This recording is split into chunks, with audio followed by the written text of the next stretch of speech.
Welcome to Sustainability Takes New Zealand, a YouTube channel created primarily for New Zealanders to highlight news, events, developments, plans, and ideas related to all things sustainable.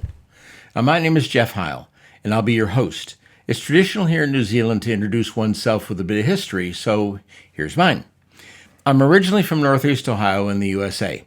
I've lived and worked in several parts of the U.S. before coming to New Zealand about 30 years ago.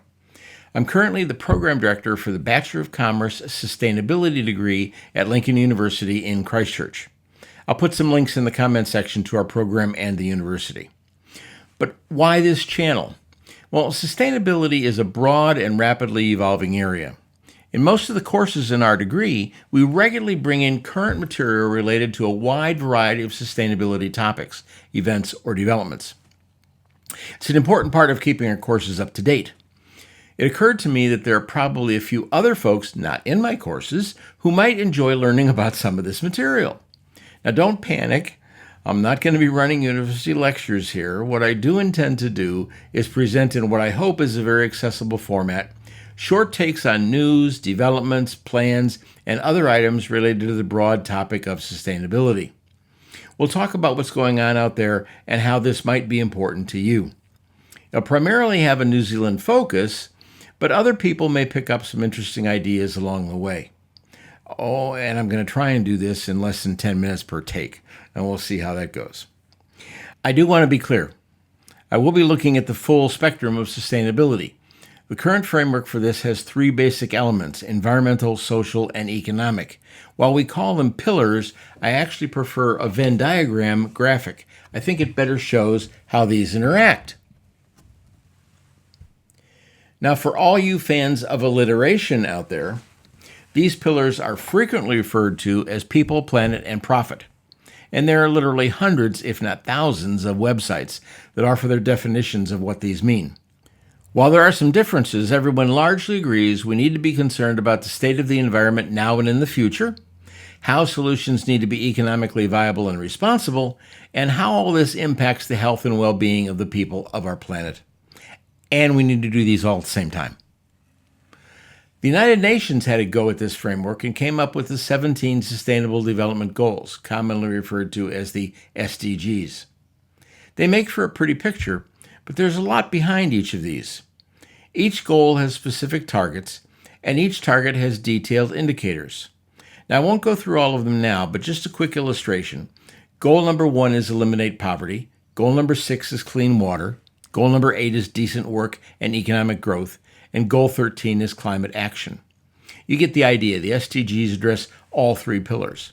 Now, I don't intend to cover the SDGs in great detail on this channel, so if you'd like to learn more, I'll once again suggest looking on the internet. There are many sources there to help you, but I will generally link specific takes to relevant SDGs. Okay, back to the pillars. While all three pillars are important, we might not give equal weight to each pillar for every decision we make or action we take. In some cases, the environmental factors may be more important. In other cases, the social or economic factors may be the focus. In each take, I'll try and point out what impact the topic has on each of the pillars. Okay, so much for the background. You might be wondering, so what am I actually going to find on this channel? I thought I'd use a recent announcement from Lincoln as an illustration. So back in 2019, I had an idea. Lincoln University has a long and important history in creating demonstration farms. It's a large part of who we are as a university. I thought, what if we created one focused on energy? There's no reason we couldn't treat energy as a crop alongside the more traditional agricultural or livestock programs. And thus was born the Lincoln University Energy Demonstration Farm. To give people an idea of what I had in mind, I created what is essentially a cartoon representation of what the energy farm might contain. Now, there's been a fair bit of evolution of this idea, a few significant interruptions, and quite a large group of people have become involved. But in late 2024, the first major phase of the Lincoln University Energy Farm was publicly announced. Lincoln will be building a major agrivoltaic installation. If that term is new to you, it simply means the joint use of land for solar energy production and agriculture. Typically, that means elevated solar panels under which crops may be grown or livestock grazed. In Lincoln's case, they intend to grow high-value crops to take advantage of the excellent agricultural land at the farm site. When it's fully functional, it plans for that to be mid-2025, the farm will produce 1.5 megawatts peak power output and about 2.3 gigawatts of solar-powered energy per year. This will provide about 18% of the total campus power usage. Any power generated in excess of instant campus requirements, think weekends, breaks, summers, can be sold back to the grid. Additionally, the university is trying to work out how to shift excess power to the local community.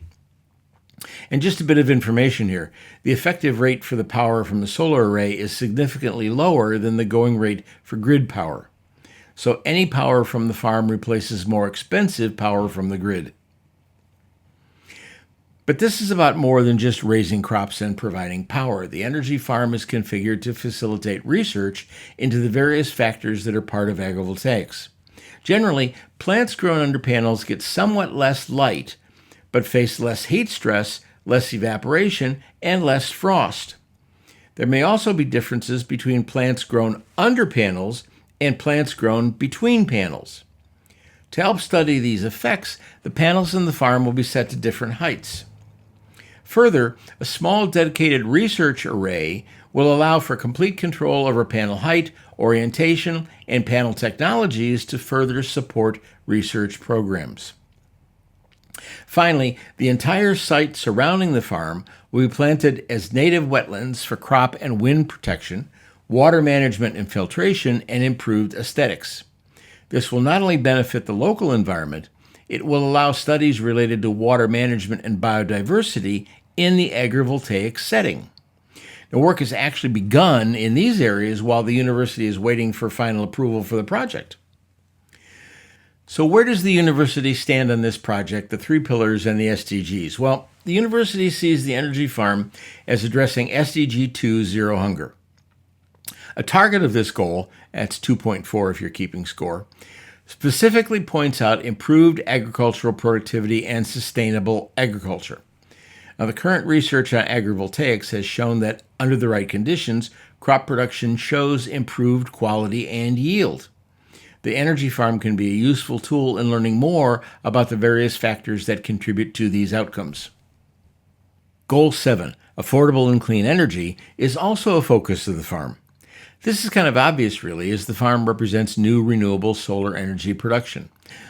What's not entirely clear from the university publicity is that this energy is a replacement for the decommissioned coal-fired boiler used for campus heating.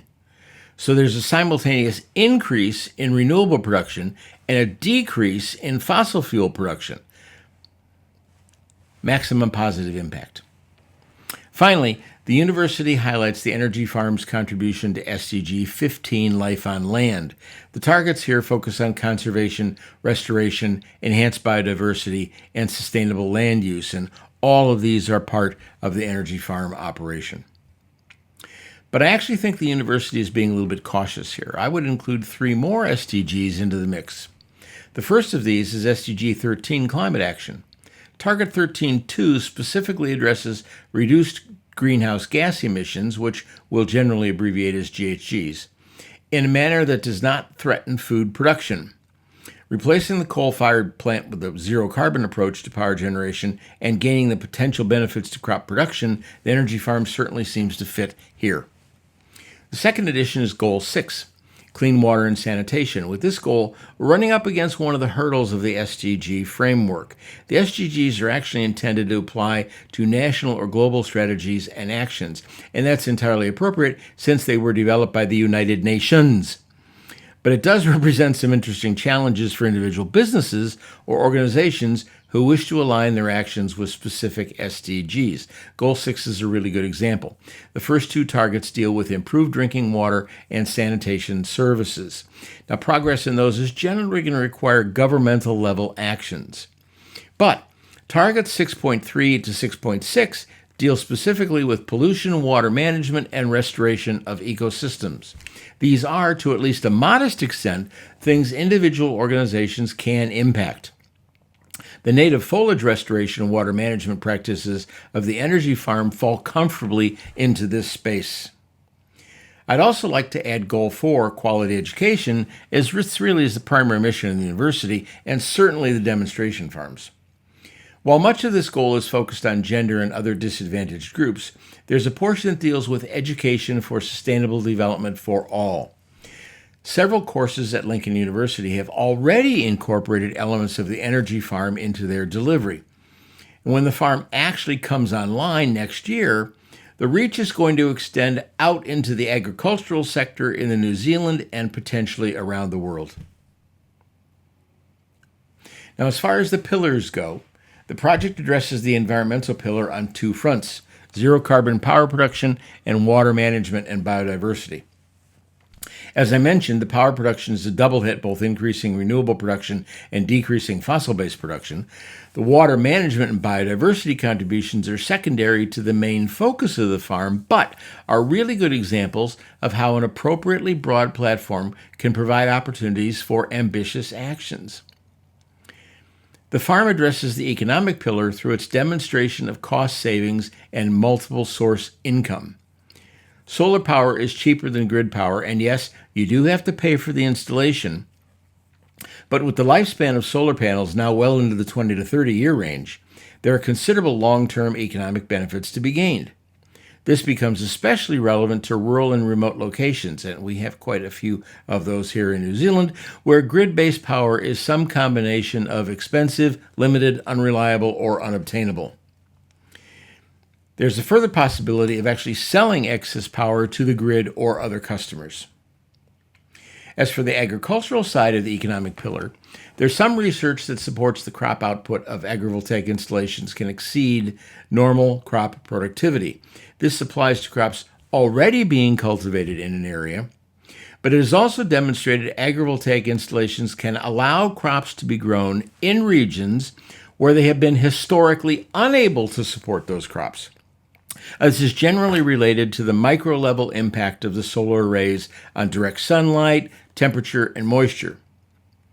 There's still quite a bit of work to be done in this space, but with the certainty of increased extremes in weather, any moderating impact from agrivoltaic installations might be quite important. Finally, the energy farm addresses the social pillar of sustainability by directly influencing food production and security, education, knowledge creation, and general quality of life. Like any good sustainability effort, all three pillars come into play. Now, they're not all equally involved, but that'll be the case for most activities in this space. But in order to be truly sustainable, any effort has to recognize and consider how it relates to all three.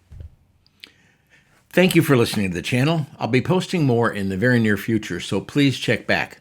I'm always looking for feedback, so please feel free to comment and hit the subscribe button. It's the clearest indication I have that viewers are appreciating what I have to offer. Thanks again.